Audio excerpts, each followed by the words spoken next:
Welcome, students, to History of Magic. I am Professor Binns.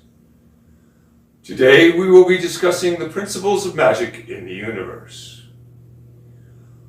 Many of you come from magical using households, but not all of you. This introduction will act as a refresher course for those that were raised in a magical world, as well as an explanation about how magic works for those who have not.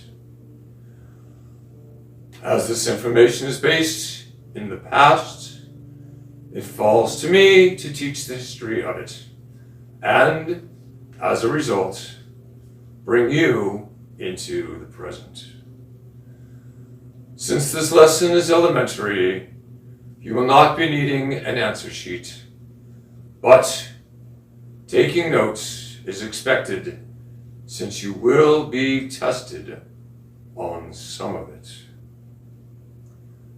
First off, let's set up some facts. The universe is made up of two things: energy and matter. It's a fact. Here in History of Magic, I deal in facts. Not rumors, not hearsay, not feelings or legends or mythology. Facts. First is energy. I'm made of residual energy. Your charge professor will be instrumental in this area as he teaches you how to manipulate that energy. I'm sure you are already aware of that since you have attended that class just before coming here. Next is matter. Transfiguration is the art of turning matter into other matter. You will be given the opportunity to learn Gamp's law of elemental transfiguration.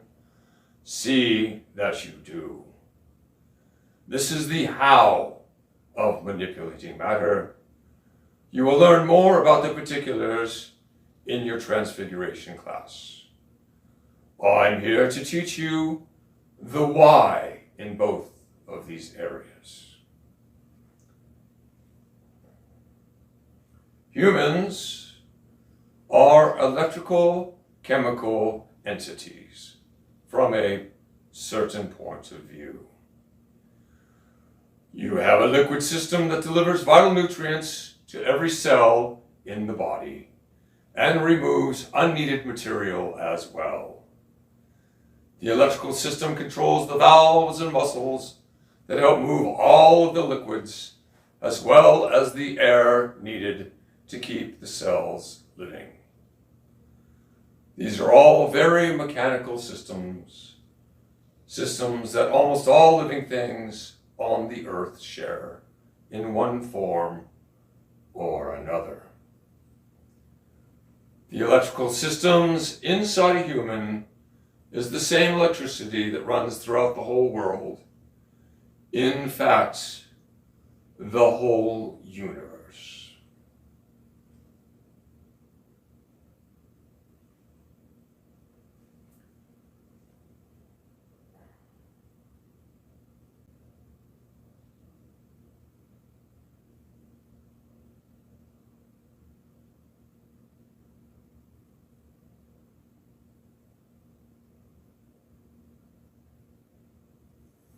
Mr. Abbott, pay attention.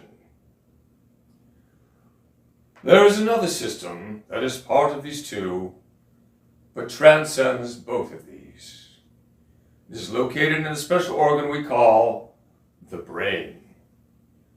The brain has the ability to connect to the world using eyesight, hearing, smell, taste, and touch. Through these five senses, we catalog information that we store and reference in our brains. However, there is a sixth sense we call intuition. It is both a collection of data from unsensed sources and an ability to analyze it in a compare and contrast format with previously collected data. In other words, the energy within a person is part of the energy that is inherent in the world. Anyone should be able to manipulate their own internal energy, and therefore, by extension, anything that interacts with that energy.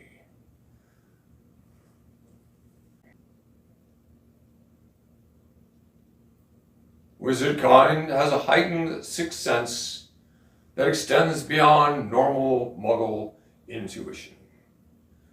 Our electrical field extends outside our body, but is still being controlled by our mind.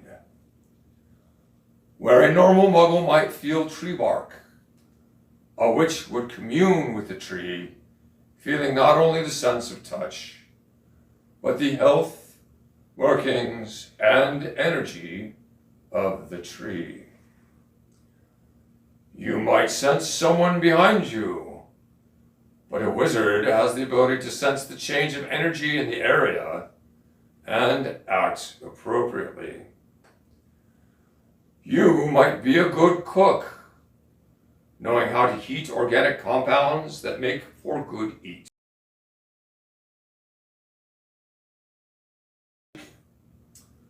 Wizarding kind sees beyond the mundane and manipulates the very fabric of the material. The energy that runs through a magical human extends from their inner self to interact with the surrounding world. In other words, witches and wizards are adept at uniting the microcosm with the macrocosm. Not every mage knows how to manipulate magic in all its glory. Many excel in areas they themselves have heightened interests or emotions. For instance, it takes a mage with a strong empathetic connection to living things to be a good magizoologist or herbalist, or one that understands the bond between materials to be a good potioner or be able to transfigure. A seer would need a strong understanding and connection to the spiritual plane. Some magicians fail at charms and hexes because they lack confidence or possess weak willpower. The same nature-nurture experience every Muggle goes through applies to the kind of magic practitioner you will become.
There is a belief that to obtain these heightened senses, one must be born with a special gene. Modern Muggle science has not been able to locate this gene, but if it is magical, would they ever be able to find it? I feel that each and every one of you has all the necessary genes and mechanics within you to partake in the magical world. But the majority of Muggles have never developed a sense of magic. This leads directly back to the nature-nurture argument. I know that the bulk of magical ability is tied directly into the right side of the brain, and knowing how to use one's energy outside of themselves comes from the mind. If the magical energy field is nurtured when you are young and developed in 100 little ways, a belief in magic comes to fruition. When the belief in magic is further supported by showing and allowing children to make magic on their own, even though it may be sloppy, messy, and imprecise, an understanding that goes beyond the mundane is developed.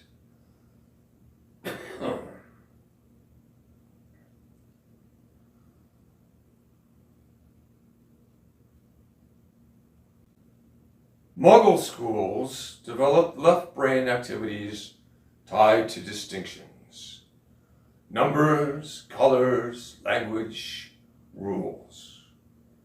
All of these are left brain dominant. Almost all right brain learning has either been marginalized or removed completely. Left brain development can be quantified in a logical methodology. Right brain activities should not be held to rules, definitions, or quantifiable. To teach right brain development, one must be open to the illogical, impractical, and the individuality of each student. Right brain activities should not be subjected to judgment. The only question that might apply to right brain creativity could be, what area of artistic skill do you feel you are best at? And let the student show their skills. Right brain schooling needs nurturing, patience, and a lot of trial and error. Things that Muggle schools have difficulty supporting on an individual basis. Fear of potential harm to others or the unknown is typically used as an excuse to not support it. If a Muggle student can't keep up with the class or excels too quickly, they are separated, labeled special, often develop peer issues, feel excluded, and lose all sense of magic in the world. If, after all this, that student still exudes a creative impulse or an indomitable spirit, artistic skills such as music and or art might then be allowed the room they need to develop. It takes an incredibly astute and connected child to rise above these obstacles and develop the natural magic within themselves.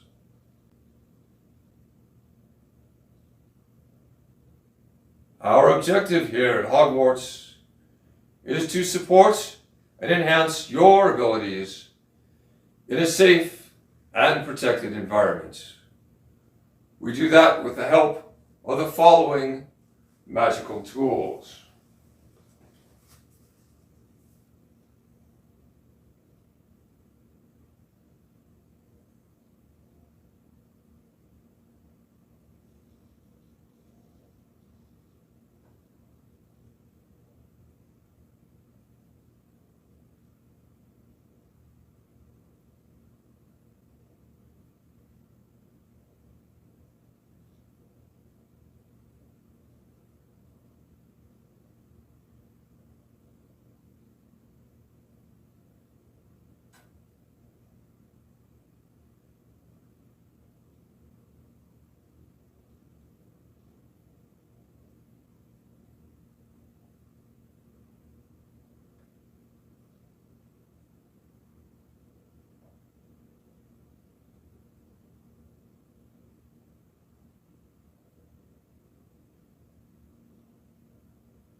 For those of you who haven't figured it out, first is your mind.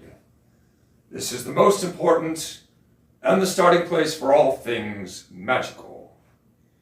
If you don't think it and believe it, it probably won't happen.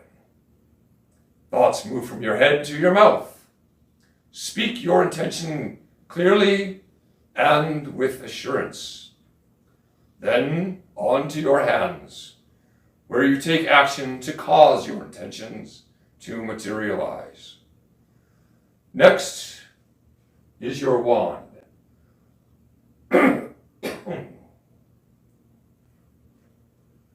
Given that you have already been to Diagon Alley and hence all vendors, you should already be in possession of one. Your wand helps you channel your will and energy. But you must first set your mind to the task at hand to initiate the manipulation. Your wand, being made of matter and possessing some inherent energy, has its own connection to the universe. You work in conjunction with your wand and combine each of your unique energies to achieve your goals. Each pairing of human and wand will have slightly different and unique ways to employ and manipulate energy. Next, we have artifacts. Like wands, artifacts have imbued magical energy within them.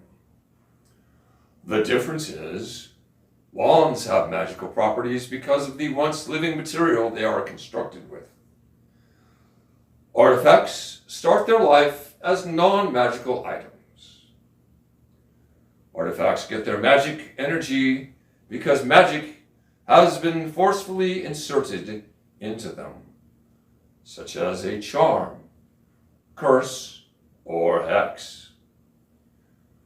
Usually, this magic is very specific, and by association, so is the artifact. Artifacts usually do only one thing, but using it often saves the witch or wizard from using some of their energy or focus to achieve a goal, or allows them to do something that they otherwise could not do.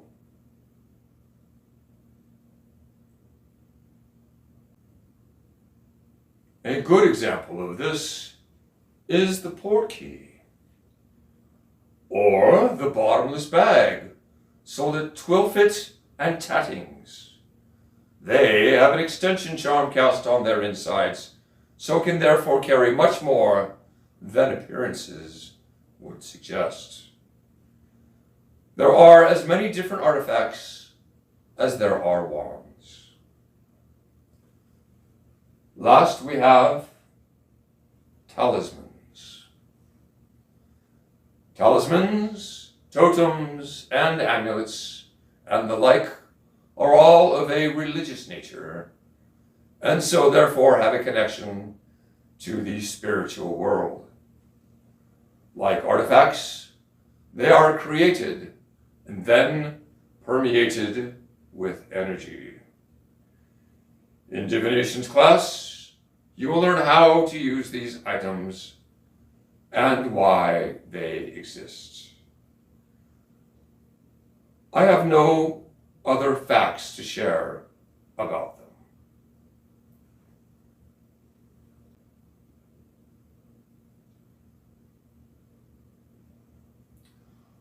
This brings us to our last set of subjects, principles of ritual.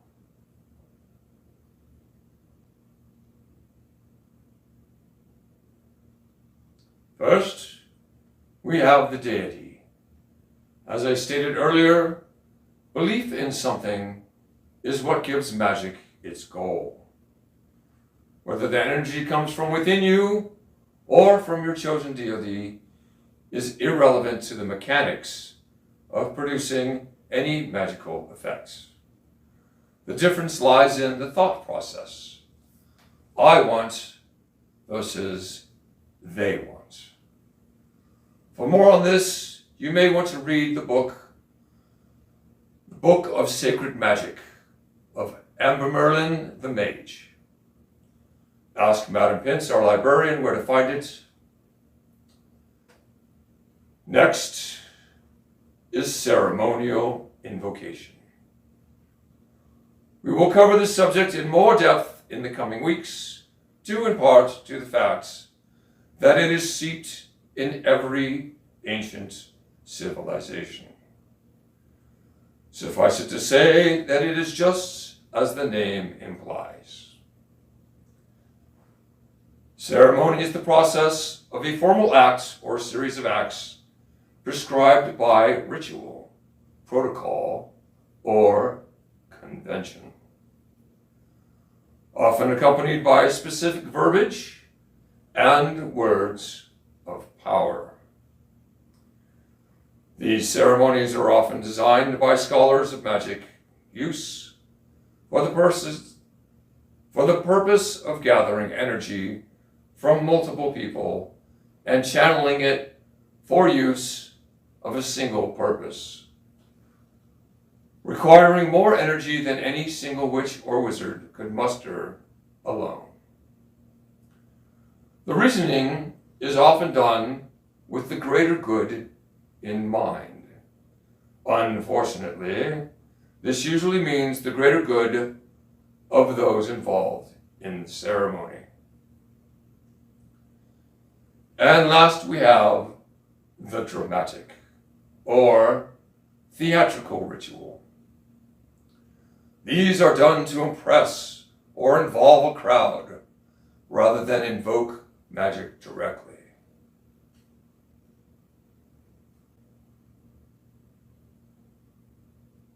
Magic may be involved, but the dramatic ceremony is not needed to produce the magic effects. Some wizard kind use dramatic ritual as a matter of self-empowerment to produce a desired outcome, but mostly it is unnecessary. This too we shall delve into when we get into the Middle Ages. This is where we will leave off for today. We will apply the knowledge we learned today to our next lesson, the magic of language. We will grade your answers to today's lessons then. Your preparatory work is to read the Clavicula Salmononis. Ask Madam Pince if you need help finding it. You will not be tested on it. It is only for historical reference. You are excused.